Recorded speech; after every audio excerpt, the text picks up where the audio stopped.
ورحمة الله وبركاته. ازيكم يا جماعة؟ اخباركم ايه؟ يا رب تكونوا جميعا بخير. اللهم صل وسلم وبارك على سيدنا وحبيبنا محمد على آله وصحبه وسلم.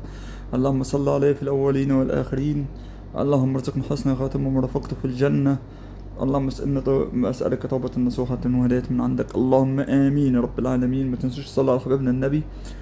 فيديو انا شرحته قبل كده ولكن هشرحه بالتفصيل لان في ناس ما فهمتش الفيديو اللي فات، ازاي ان انا اجيب ال 16 مفتاح بدون ما العب الالعاب بتاعتي اليوميه بتاعت الهامستر. تمام.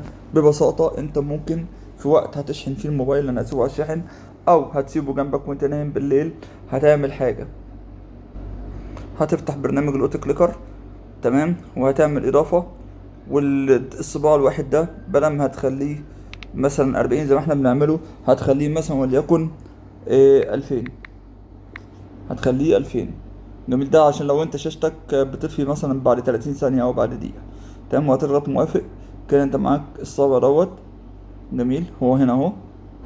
وهتفتح البوت اللي انا هسيب لك الرابط بتاعه في تحت الفيديو.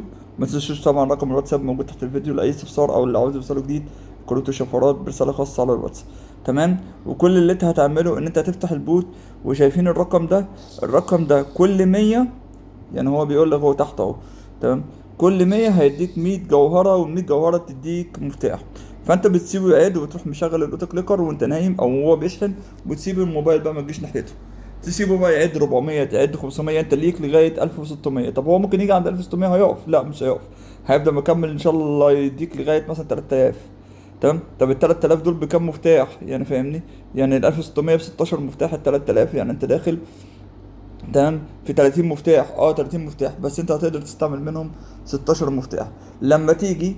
فانا طبعا الاوتو كليكر عشان الشاشه ما تطفيش منك وهي شغاله. طيب الاوتو كليكر هيروح مديك مفتاح. تمام. هيديك مفاتيح، يعني بعد ما يخلص يسيبه يجمع 400 500، ما تاخدهمش مفتاح مفتاح عامه. سيبه يجمع 400 500، وبعد لما يجمع 400 500 مثلا ممكن تسيبه يجمع ل 3 4 ايام قدام، مفيش مشكله. يعني تعمل خليه يعمل مثلا 50 مفتاح 60 مفتاح، مفيش اي مشكله. وتستعمل انت كل يوم مثلا 16 مفتاح منه. هتعمل ايه؟ هتاخد المفاتيح دي كوبي وتسيفها في نوت. تمام. في نوت زي ايه؟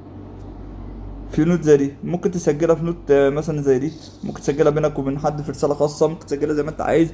انا عامه بسجلها في نوت زي دي. بروح جاي فاتح صفحه، ابتدي اسيف المفاتيح بتاعتي، بعد كده المفاتيح ابتدي اشغلها على الهامستر.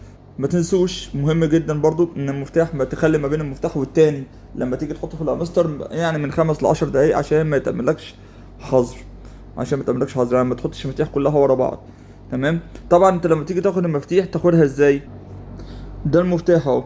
في انك تاخده بايك، في انك مثلا تروح محدده اللي هو مثلا، لا انا هخليه مثلا كلون.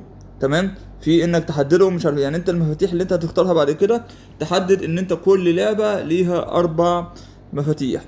تمام. يعني ليها 4 مفاتيح. فانا طبعا المفتاح ده خلاص هو طلع لي، فانا هاخد المفتاح ده كوبي نسخ. تمام. وهسيفه عندي. تمام. الموضوع سهل وبسيط، مفيهوش اي مشكله. الاوتو كليكر طبعا انا شرحه قبل كده، اللي مش عارف الشرح يبعت لي على الواتساب، هبعت له شرح الاوتو كليكر وهمشي معاه خطوه بخطوه. السلام عليكم.